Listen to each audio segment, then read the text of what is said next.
All right, let's return to the Last Dance documentary about Michael Jordan and the 1998 Chicago Bulls. We're joined in the Bay Area by Rick Bucher, our NBA analyst. Thank you for joining us, Rick. All right, the number one takeaway I have from this was, look, Michael Jordan was a bit of a bully, no question about it. And I think this could have a lot of impact on young athletes. Having just watched this 10-part documentary series, there's going to be a lot of young athletes that want to be like Mike. And so, Marcellus, I wanted to ask you, do you think young athletes, particularly basketball players, will try to adopt some of Michael's bully tactics? I don't think they will.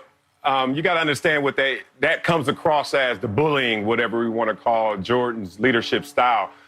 It looked self-satisfying, to be real. It looked like it was more for his ego and the condiments of Jordan's greatness, because the meat and potatoes was just be the best player and work the hardest. And any team you've ever been on, that silent leadership of the best player beating you in every drill, the best player being better than you in everything that he demands of you, is all that needs to be done. Think about it. If you're getting into an experience where you're bullying, outside force, trying to get it out of another player, even if you're successful, you won't be consistent because you have to move on and take care of yourself. You have to move on and take care of other players. These players are already internally motivated to be that good.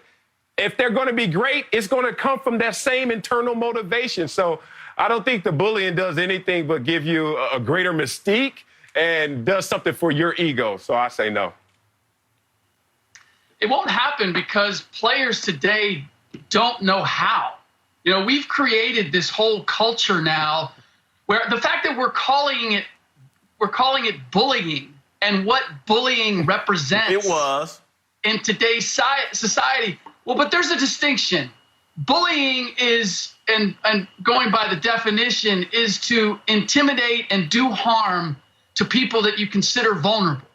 Was that fully Michael Jordan's ambition? Was just to harm his teammates? Was just to exploit the fact that they were vulnerable or they weren't as good as he was, and so that he could make fun of them? I don't believe so.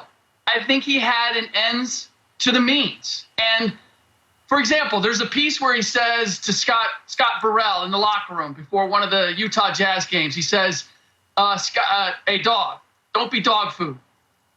And I'm thinking most people are going to look at that, oh, man, he's just bullying. Why is he saying that? If you want to bully somebody, you say, you know what, dude, you're dog food.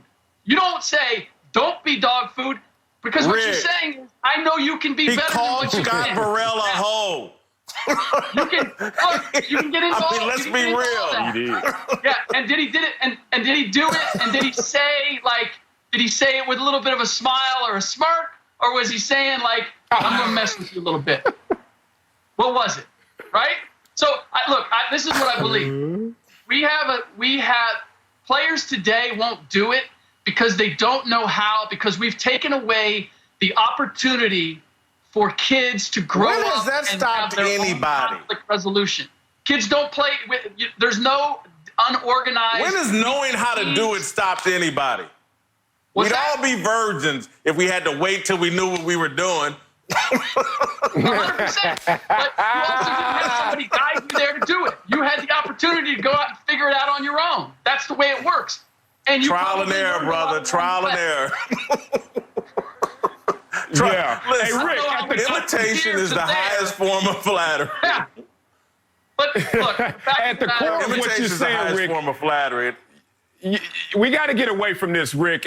We roughed and toughed it out in my day, and these kids don't know how to do it, and if they did, they're soft, and that's why they don't do it. You know what's the difference between now and then? Options, choices, other ways up the mountain. And even Michael Jordan had options in his leadership style. Bill Russell was the nicest teammate ever, according to a lot of his teammates. Magic Johnson was a tremendous teammate and did it with a smile. There's a lot of ways you could go up there. Jordan took the path that he desired. But let's not act like other players since Jordan, like a Kobe Bryant and others, have not taken that same path. So this is not about, oh, you don't know how to do it or the constructs of this era. It's just simply in your own selection. And I wouldn't choose it the Jordan way, but I'm also not Jordan, for better or worse. And that's just as simple as it gets. Rick, we got to go, but trust me on this. Going to be a lot of fights and practices moving forward. I'd hate to be on a little league, high school team, college team right now. We just watched Michael Jordan be celebrated for talking crazy to all of his teammates, beating up Steve Kerr, Will Perdue. It's going to be on and popping at these practices. Everybody trying to be baby Michael Jordan. All right, we got to go to baby Uncle Jimmy, get his thoughts on Michael Jordan and The Last Dance, Doc. Speak for yourself from the crib, presented by Hyundai. More after this.